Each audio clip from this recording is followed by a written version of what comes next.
Anyway, EdShed again, and I got a little bit ahead of myself, guys, because I was trying to film, but it's so hot out there, and honestly, it's sunstroke weather. So I'm doing petrol with the fuel filter from the PI Triumph.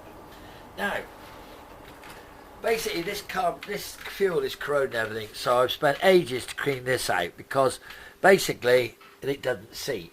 And where I was so proud of myself the other day with that fuel glass bowl, immediately the rubber seals perished with the petrol and started leaking on the Range Rover, so that's in bits again.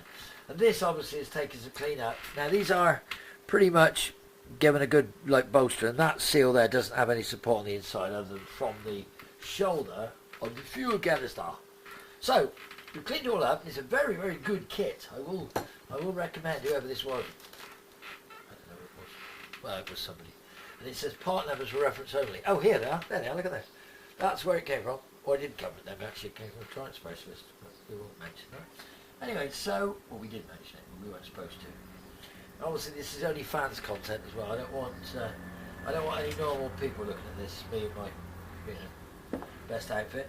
Now, there's a little O-ring on there which perishes and breaks. There's the O-ring on the actual, the actual collar that sits down into it, that perished and just fell off. And this was full of black granules, exactly the same as the Range Rover filter's full of black granules. So I'm trying my level best here after cleaning it out lovely. Now I know people say, oh, you can put some lube on there and all that. Yeah, I suppose I could. But I don't know what lube would affect the rubber, so I'm just a bit dubious about all of it. So what we're going to do is we're going to go for a down set. I took it off rather than leave it on the car. I have done it on the car before, and when I did it on the car before, oh my God, I had a leak from hell. I could not get it to seal. I could not get it to stop leaking until I took it off and did it properly.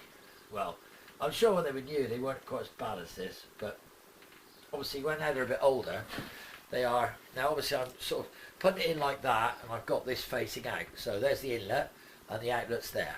So I've got it showing the name. Show the name, show the range. So there we go.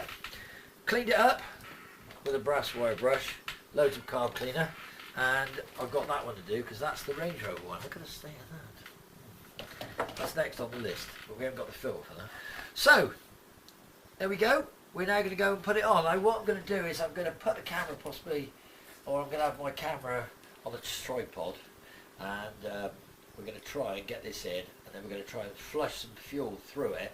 So the fuel out the clean can into the filter, clean fuel into the pump, and then I'm hoping that nothing got through into the pump. I hope it was just starvation, because that, I was thinking on the video, I think you'll see that the filter was absolutely solid.